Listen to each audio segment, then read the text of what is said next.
The afternoon sun pressed hot against the back of my neck through the thin gray cotton of my work shirt.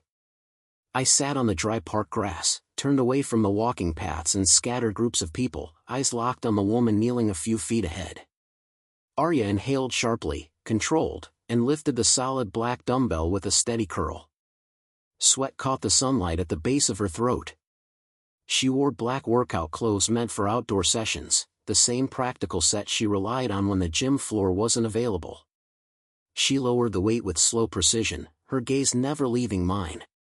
It was a 25-pound dumbbell, heavy enough to demand respect, and she moved it like someone who had spent years mastering her body against gravity. "Form check, Hudson," she said, her voice dropping slightly as she started the next rep. "Your elbow's drifting," I said, keeping my critique strictly technical. "Pin it to your ribs. Let your bicep take the load, not your shoulder." She adjusted instantly, smoothing the movement into a perfect arc. A faint smile touched her lips. We were on the public lawn because her community center's main weight floor was blocked off with yellow caution tape. I'd spent the morning inspecting the main load-bearing steel beam above the free weight section. It was sagging 2 inches. In my line of work, that meant the building was dangerously unstable. Arya kept curling the dumbbell with stubborn focus, though I noticed the tight exhaustion around her eyes. What I didn't know yet was that the landlord's registered letter was already tucked into her black gym bag behind her, along with her apartment renewal notice. I reached out, pressing my hand flat against the dumbbell as she finished the set. The iron stopped moving. The sudden stillness hung heavy between us. "Rest," I told her. She exhaled shakily and set the weight down. "I've got 50 members coming for boot camp in 2 hours, Luke." "I can't rest," she said. The wind carried dust and distant traffic. I glanced at the community center across the street, its brick facade faded, the front windows harsh under the sun. Half the neighborhood depended on that place, and right now it was on borrowed time. We packed up and crossed the asphalt back to the center. Inside, the air smelled of rubber mats, chalk dust, and the faint bite of hot steel from the temporary braces I had staged near the wall. Marcus, her assistant, paced behind the front desk, clicking a pen. He froze when we entered. "Here," he said, sliding a crisp white page across the counter. "And your building manager," he started again, "the apartment renewal window closes Friday." Arya dropped her bag with a heavy thud. "One fire at a time, Marcus," she said, grabbing the paper. I watched her read, noting her jaw tighten and her shoulders stiffen. I leaned closer. It was a formal lease termination notice from Vance Property Management, citing structural hazards. She had 14 days to vacate before the building was condemned. I photographed every page with my phone, then crouched to open my field notebook, date, time, sender, lease clause. I wrote it all down in block letters, then measured the worst point of the sagging beam with a laser. 2 inches, exactly what I'd seen in the park. Arya got to work immediately, printing 3 months of ignored emails from Vance's management. Marcus pulled her maintenance tickets and laid them out. In minutes, the front desk had transformed into an evidence table. "He's using the beam," she said, grit in her voice.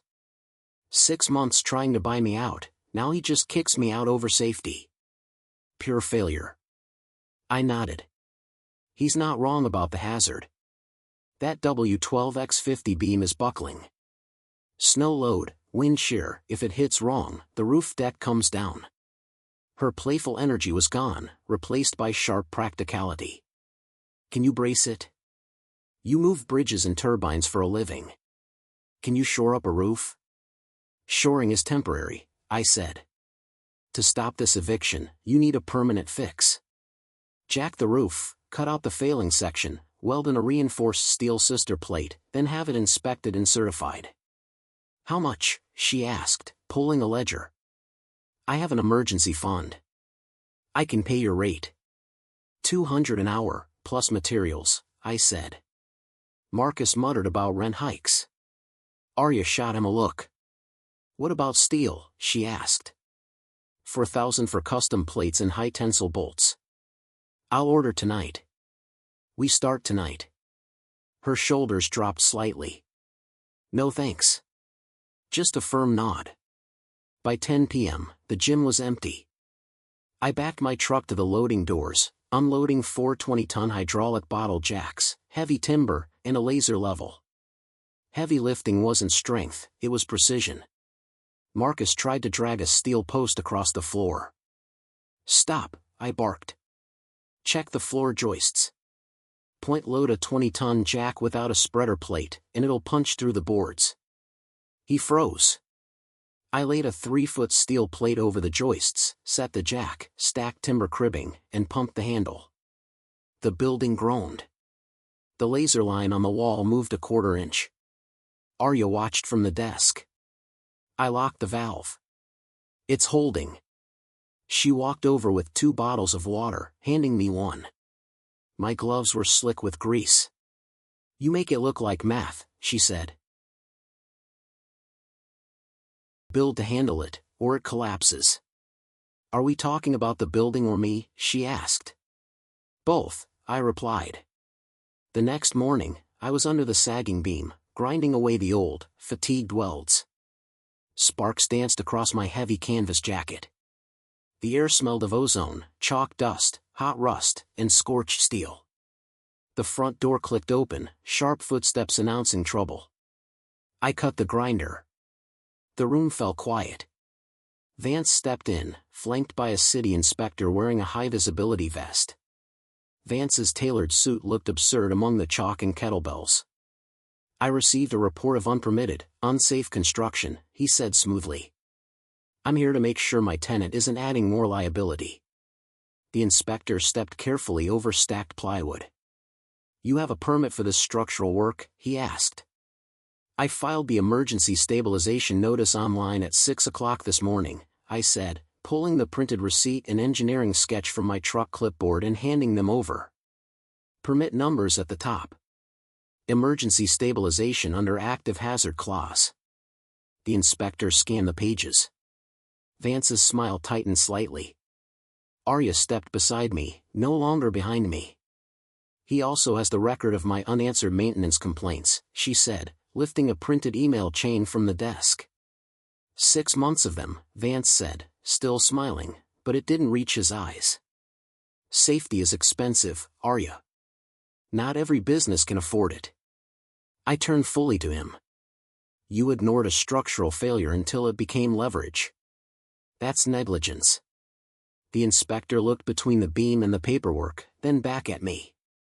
Temporary shoring can remain for 72 hours, pending final review. No public occupancy under the active repair zone, he said. Vance's jaw tightened. 3 days of lost business is better than a funeral, I said. He left, the inspector's polished shoes clicking across the rubber floor. The door shut. Marcus exhaled. I hate that guy. I looked at the permit receipt, then at the temporary supports. The deadline wasn't 14 days anymore. It was 72 hours to make the building undeniable. We're not losing 3 days, I said. We're using them. That afternoon fell into a steady rhythm. I called the steel yard to confirm the custom sister plates and rerouted one of my union welders to free up the torch assembly I needed. Marcus photographed every step of the stabilization work and uploaded the images with timestamps. Arya called each member individually, revising schedules and setting up temporary outdoor training. Every problem became a task. Every task got a clock. By sunset, the gym smelled of sawdust, hot metal, and rain blowing in through the cracked loading door. I stood on the scaffold, taking measurements, while Arya read the numbers below. Deflection point, 1 3/4 after lift. Rear span stable. She wrote it down on the legal pad clipped to the desk. Every motion precise, every action deliberate. That night, we sat on opposite sides of the front desk, going through the lease line by line. Marcus had gone home. The street outside was quiet. Arya tucked one leg under herself and pushed a highlighted page toward me. Section 12. He can enter for inspection with notice, but he can't interfere with business operations without documented emergency remediation. I read it twice. Good. If he tries another inspection, we answer with interference and bad faith lease enforcement. She opened a smaller folder next to the lease, checked a printed rent increase notice for her apartment, then slid it back under the gym paperwork. 6 weeks until lease end. Eyes on the commercial file. The new number's absurd. I fight one building at a time. Filed, not forgotten. She watched me. You really think like this all the time, don't you?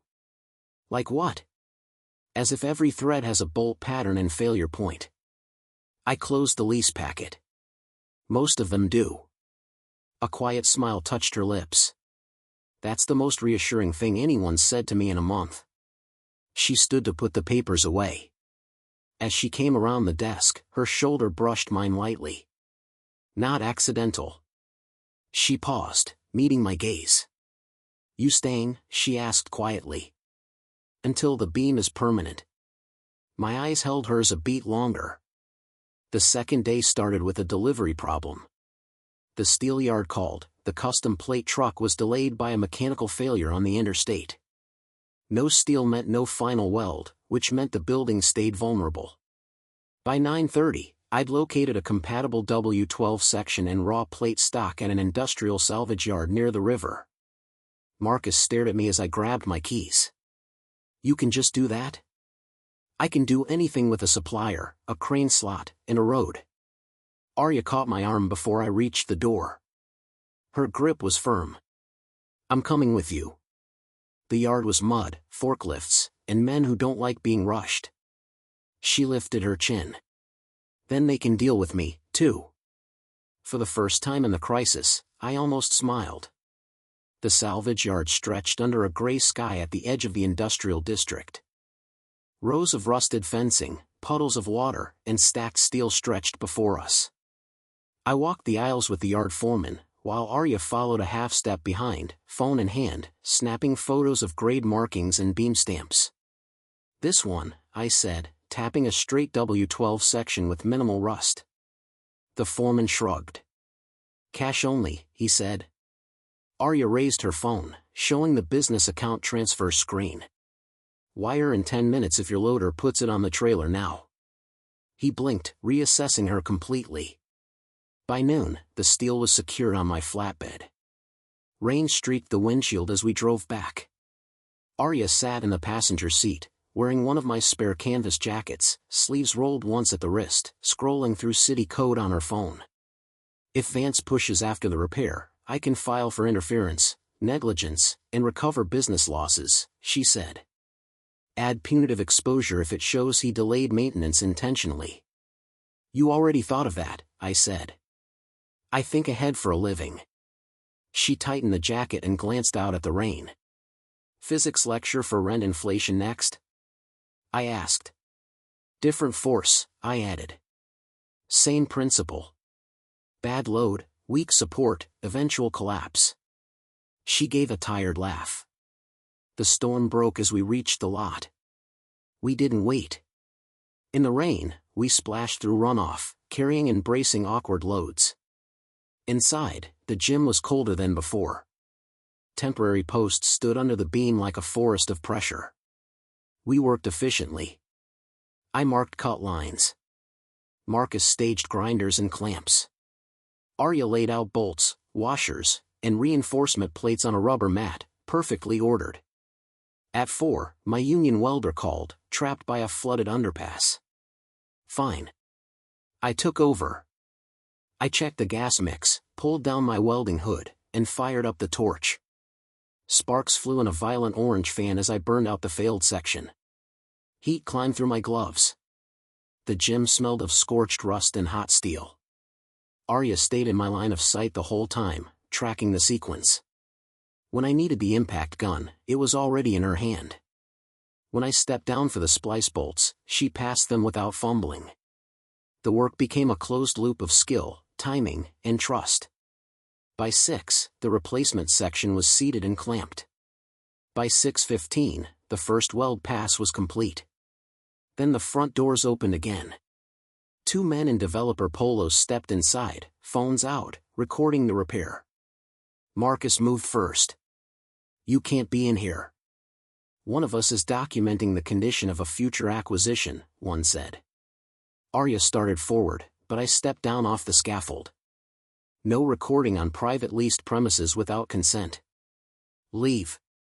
The taller one angled his phone at the exposed beam. Looks unstable. I stopped 3 feet from him.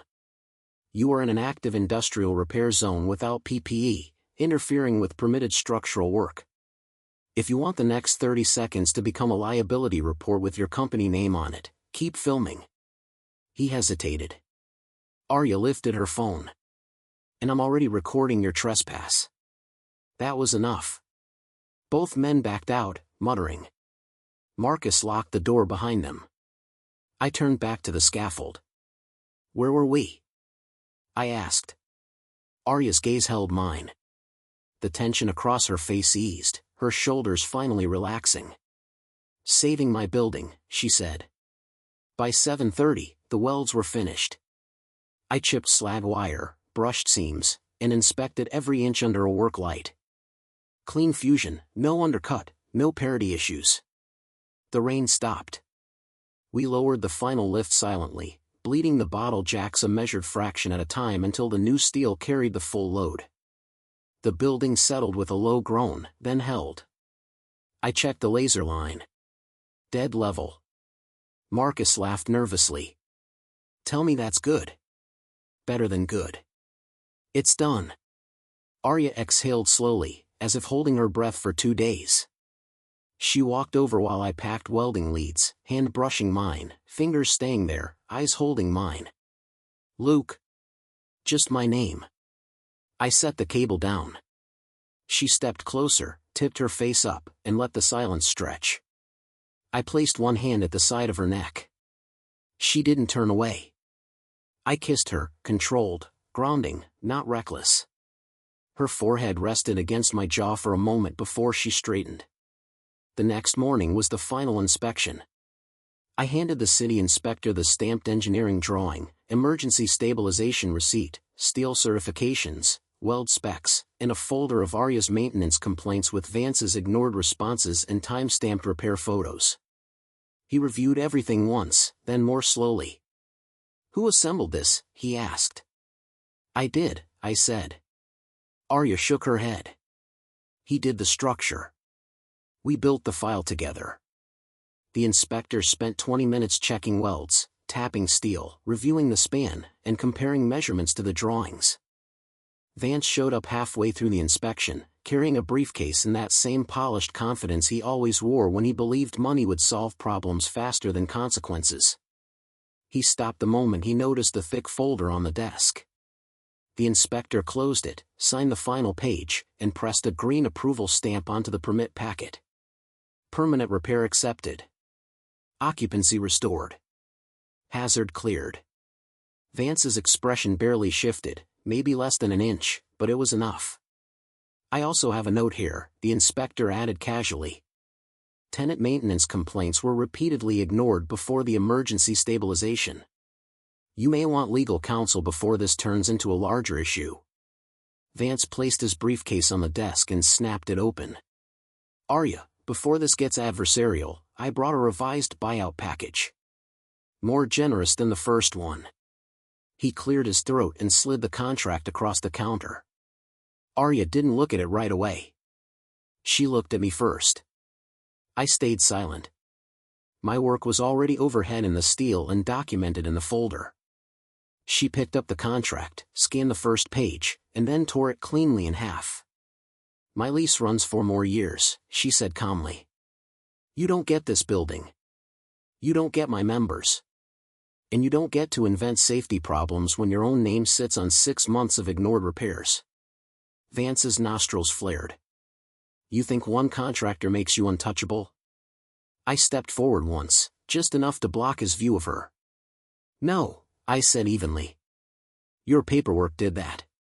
He looked at me, then at the stamped file, then at the inspector. Then he turned and walked out. The real satisfaction didn't hit until the gym reopened that afternoon and members poured back in. They cheered when they saw the repaired ceiling. The place felt alive again. Metal weights clinked. Shoes pounded the rubber mats. Music blasted through the old speakers. Near closing, Marcus slipped into the back office to count inventory for the third time that day. I stood at the front desk wiping grinding dust off my watch when Arya came around the counter and gently took the rag from my hand. "You know," she said, "most men would have tried to impress me with speeches." "I had steel," I replied. She smiled, slow, tired, and genuine. "Exactly." She set the rag down and brushed a hand across the front of my canvas jacket, smoothing a line of dust that wasn't really there. "I was wrong about something," she said. "What?" "I thought if I let someone stand beside me during a crisis, I'd end up carrying them too." I looked at her for a long moment. That was never going to happen. "I know that now." She stepped closer, calm and certain. One hand rested lightly against my side, her eyes searching mine as if confirming something she already believed. "Good," she said softly. Then she kissed me again, longer this time. Still steady. Still grounded. My hands settled at her waist, firm and protective. When we pulled apart, she stayed close enough that I could feel the steady rhythm of her breathing. The next morning, sunlight poured through the tall front windows in wide golden bars. The caution tape was gone. The temporary supports were stacked and ready to be hauled away.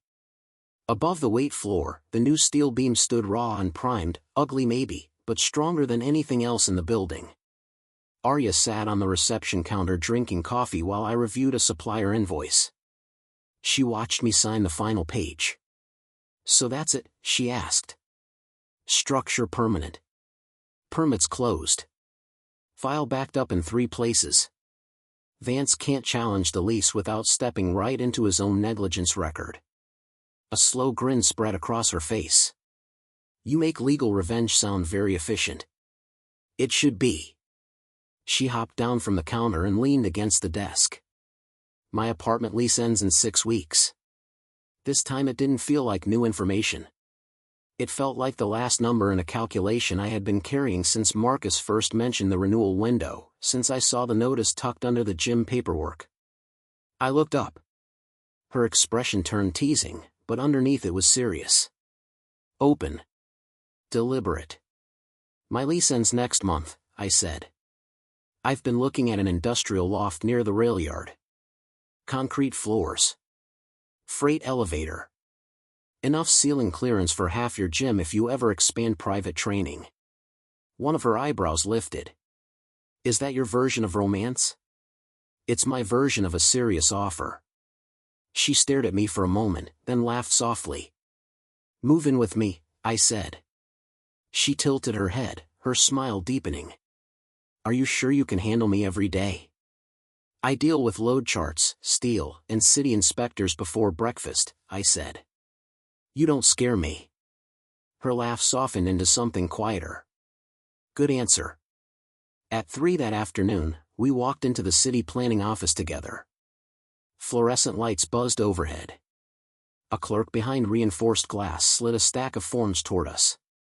I placed a guarantor addendum on the counter, tying my personal union bond and equipment company backing to the continuity of her lease. If Vance ever tried another financial move through delays, claims, or retaliation, it would come back to him. The clerk adjusted her glasses. "You want this attached to the existing commercial record?" "Yes," I said. Arya signed first, then handed me the pen. When I finished, the clerk stamped the packet and slid the receipt copy back to us. "You the contractor?" she asked, glancing at my boots, jacket, and scarred hands. Before I could answer, Arya reached over and took my hand. Her grip was calm and certain. "In public," she said clearly across the office. "No." She squeezed my hand lightly. "He's my partner."